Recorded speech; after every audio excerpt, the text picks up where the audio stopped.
Hey you guys, welcome to the Pottery Speak YouTube channel. I am going to be teaching you guys how to ram's head wedge today. So we are going to be learning the technique of using the palms of our hands.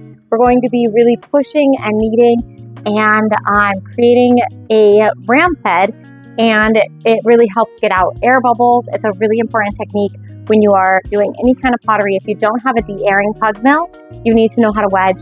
You need to know how to wedge for pretty much any kind of pottery anyways. If you are adding mason stains or if you are doing different techniques with pottery, you will need to know how to wedge.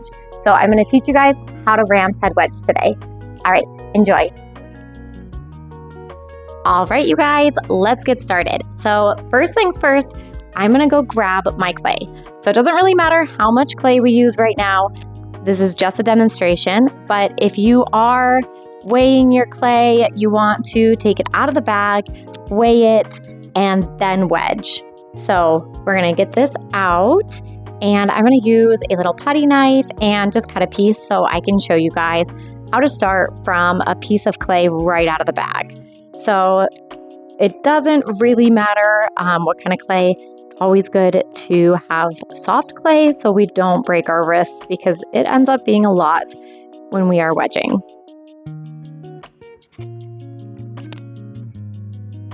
I'm going to get this set up, and I'm going to change the angle of this so you guys can actually see what I'm doing. And at this point, Joe is attacking the clay, and I'm telling him to get away. So I'm going to be using the palms of my thumbs, and I'm going to wrap them at the top, and we're going to push this down and away from us, and then roll it back, pushing down and away, and we are not letting the sides get squished. We're keeping them in tight and round, and we're just going to keep going over and over and over. So let me change the angle so you guys can really see what this looks like. I like to tap in my edges. We don't want it to roll or fold at all. We want to tap them in. So we're going to down, and push. Really important to really get that ram's head, and we're going to tap it all in again because we don't want any of those folds. So as fast as that is, that's really about it. You just keep doing that. And I take it and I press down really pretty hard, both my hands, and roll it because we don't want those creases. We don't want any air bubbles going in. And we're gonna get this little Tootsie Roll here. And I push these little pieces down so they don't end up folding, like right there. You can really see that. We're gonna push that down so it doesn't become an air bubble. And now we are going to tap this and get it ready to throw. So I tap, turn, and smack. Tap, turn, and smack. And that is quite literally it. That baby is ready to be put on a wheel and turned into something beautiful. So that's about it. So remember, pushing down with our thumbs, holding the sides, and really kneading this. Do it over and over and over again. You need to get those air bubbles out. So it's okay to do it a lot. You don't have to do it for a horrendous amount of time. I would say do it about, 10 to 12 times is pretty good. If you see air bubbles or if you can feel it, when you're throwing, you can take your wooden pin tool and you can really poke them out if you still have them from here.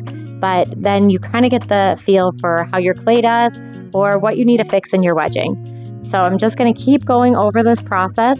You only have to do this once. I'm just showing this process over and over again in this video. It's a very fast demo as we're going, making sure to tap in those sides and rolling. Smack it and roll it back tight. You don't want any loose ends. So that's our full-on little Tootsie Roll, little wedged ram's head. You can spiral wedge as well. I like to spiral wedge when we have really big pieces, but for anything under, say, 4 pounds, I like to ram's head wedge. It's a lot faster in my opinion.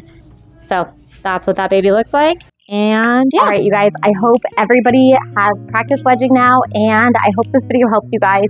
I know that wedging can be kind of tricky when you start. It feels weird. It's a little uncomfortable. Key tip, when you're doing it, make sure you're doing it on a very sturdy table, because if you're trying to push, it is not going to work on a table. A lot of people, I will actually use a board and do it on the floor if you're doing it at your house Or if you're doing it at a studio that doesn't have a very sturdy table, do it on the floor because it actually works great. I put the boards on my knees and I just push down and it makes it happen. And it works just as well as doing it on a table. And yeah. Also, another last little minute thing.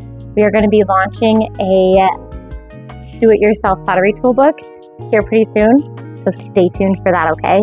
I'll be telling you guys more about that here pretty soon.